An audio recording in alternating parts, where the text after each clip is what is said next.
दोस्तों, big boss में पक्षपात होता रहा है, दोहरा रवैया अपनाया जाता रहा है और फेक वोटिंग की सच्चाई कई बार सामने आ चुकी है। और इस बार भी ऐसा ही हुआ। जो तेजस्वी प्रकाश वोटिंग के आधार पर टॉप 3 में भी नहीं थी, वो तेजस्वी भला विनर कैसे बन सकती है? तो इसके पीछे बहुत बड़ी डील हुई है दोस्तों। जी हाँ, तेजस्वी प्रकाश को जिताने के लिए बिग बॉस ने एकता कपूर से बहुत बड़ी डील की थी। अब तक ये बात आप पहले भी पढ़ चुके होंगे, मगर इस बार खुद निशांत भट्ट और शमिता शेट्टी ने अपनी आंखों से देखा हाल बताया है। बिग बॉस से बाहर निकलकर दोनों ने ही अलग अलग इंटरव्यू में इस सच्चाई से पर्दा हटाया है और बताया है कि विनर तेजस्वी नहीं थी, बल्कि वोटिंग के आधार पर विनर प्रतीक सहजपाल थे। मगर स्टेज पर ट्रॉफी तेजस्वी के हाथ में दे दी गई, जो कि सबके लिए बेहद हैरानी भरा फैसला था। तो और क्या खुलासे किए निशांत भट्ट और शमिता शेट्टी ने, आपको बताते हैं सब। आप भी वीडियो को लाइक और शेयर कर अपना प्यार और सपोर्ट दिखाएं। चैनल के साथ जुड़कर चैनल को सब्सक्राइब कर हमारी आवाज बने, हमारी ताकत बढ़ाएं और इसे लेकर कमेंट में अपनी बात, अपनी राय जरूर रखें। तो शहनाज गिल को फिनाले में बुलाकर दिवंगत सिद्धार्थ शुक्ला के नाम पर ग्लिसरीन वाले 2 आंसू टपकाकर अगर सलमान खान के सारे पाप धुल जाते हैं, तो ये सलमान खान की बहुत बड़ी गलतफहमी है, क्योंकि बिग बॉस में हमेशा से पक्षपात होता रहा है और इस बार भी प्लान तरीके से डील करके सबसे बड़ा धोखा बिग बॉस के दर्शकों के साथ हुआ है। तो बिग बॉस 15 ने दिन रविवार यानी 30 जनवरी को अपने सीजन का विनर घोषित कर दिया।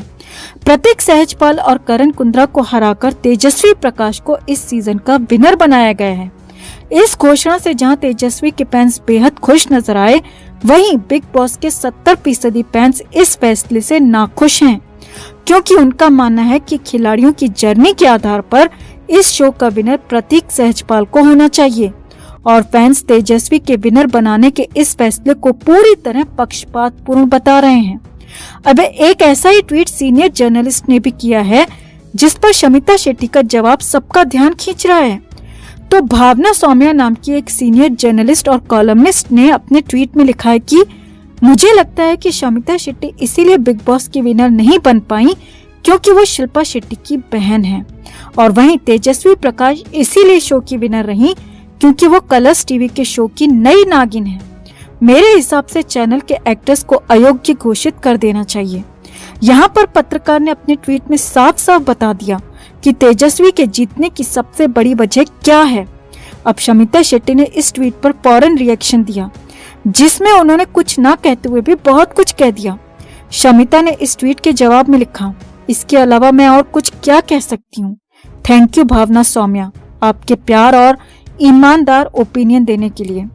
अब शमिता के इस रिएक्शन से साफ है कि उन्हें भी ऐसा लग रहा है कि तेजस्वी की जीत पूरी तरह से पक्षपातपूर्ण रही है और ये जीत कलर्स टीवी के शो नागिन को लेकर हुई है। अब सबको पता है कि कलर्स चैनल 2 ही चीजों के लिए ज्यादा जाना जाता है, एक तो बिग बॉस और दूसरा नागिन। और अब एकता कपूर की नई नागिन तेजस्वी प्रकाश ही है। तेजस्वी के साथ एकता कपूर की पहले ही डील हो चुकी थी और वो प्रोमो शूट करवाकर बिग बॉस में गई थी। ये सब अब क्लियर हो चुका है, यानी कि कलर्स चैनल ने सिर्फ अपने शो के लिए एकता कपूर के शो नागिन को हिट कराने के लिए प्रतीक सहजपाल जैसे मजबूत खिलाड़ी के साथ बड़ा भेदभाव किया है। प्रतीक ही नहीं बल्कि शमिता शेट्टी के साथ भी ये पक्षपात है और इसे फैंस कभी भूलेंगे नहीं। अब शमिता के अलावा निशांत भट्ट ने भी बिग बॉस के इस रवैये पर सवाल उठाए हैं। हालांकि टॉप 5 में पहुंचने के बाद निशांत भट्ट को 10 लाख रुपए लेकर बाहर जाने के फैसले पर कोई अफसोस नहीं है। इस बात का जिक्र खुद निशांत ने अपने एक इंटरव्यू में किया है। निशांत ने कहा, मुझे यकीन नहीं था कि मैं इस शो में इतनी दूर तक जाऊंगा। मैं इसी बात से खुश था, इसलिए मैंने पैसे लेकर बाहर जाने का फैसला किया। निशांत ने इंटरव्यू में आगे कहा, पिछले साल हुए बिग बॉस के OTT वर्जन में भी मुझे उम्मीद नहीं थी कि मैं फर्स्ट रनर अप रहूंगा। मेरा मानना है कि आप अपना बेस्ट दो, जीत की बात बाद में आती है। तेजस्वी प्रकाश की जीत पर निशांत बोले, सबकी अपनी अलग जर्नी है। अगर ऑडियंस ने तेजस्वी को चुना है तो ये अच्छी बात है, लेकिन पर्सनली मुझे लगता है कि प्रतीक सहजपाल को जीतना चाहिए था। वो तेजस्वी से 100 टाइम्स ज्यादा डिजर्विंग था। तेजस्वी मेरी दोस्त है, लेकिन फिर भी Prateek was much better and more deserving. पता नहीं वोटिंग का क्या सीन होता है। मैं चाहूंगा कि वोटिंग को लाइव दिखाया जाए तभी ये सारी स्थिति क्लियर होगी। कुछ तो घालमेल आखिर में हुआ है, क्योंकि मेरे स्ट्रॉन्ग सोर्सेज से मुझे पता चला है कि वोटिंग में तेजो टॉप 3 में भी नहीं थी। प्रतीक शुरू से टॉप में थे, मगर विनर की ट्रॉफी नई नागिन को मिलनी थी। ये सब कुछ पहले से फिक्स जैसा लग रहा है। तो महीनों बिग बॉस के घर में बिताने वाले निशांत भट्ट और शमिता शेट्टी ने बातों बातों में कई खुलासे कर दिए कि वोटिंग सिर्फ छलावा होता है। सलमान की मर्जी और चैनल की मर्जी के आगे सब बेकार है। ये भी साफ हो गया है कि बिग बॉस ऐसा शो है जो कि फैंस की भावनाओं के साथ खिलवाड़ करता जा रहा है। रियलिटी के नाम पर सब कुछ प्लान्ड और फिक्स दिखाया जाता है, जो कि रियलिटी नहीं बल्कि फेक है। तो आपका तेजस्वी प्रकाश की जीत पर, एकता की नई नागिन की जीत पर क्या कहना है दोस्तों? क्या ये वाकई में फैंस के साथ छलावा हुआ है? क्या गैंगबाज एकता कपूर और सलमान अपनी उंगली पर फैंस को नचा रहे हैं? कमेंट में आप भी अपनी बात, अपनी राय जरूर रखें और वीडियो को लाइक और शेयर कर अपना प्यार और सपोर्ट भी जरूर दिखाएं। तो साल 2000 में ऋतिक रोशन की डेब्यू मूवी कहो ना प्यार है रिलीज हुई। इसे ऋतिक के पापा डायरेक्टर राकेश रोशन ने डायरेक्ट किया और इसमें ऋतिक के अपोजिट फीमेल लीड में अमीषा पटेल नजर आईं।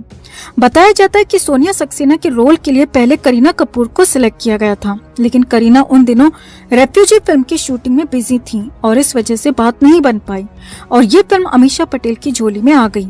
सामने तो ये भी आया था कि अमीषा पटेल तो ये फिल्म कभी करना ही नहीं चाहती थी, वो यूएस में अपनी पढ़ाई जारी रखना चाहती थी, मगर राकेश रोशन के दबाव में आकर अमीषा ने मूवी को एक्सेप्ट किया।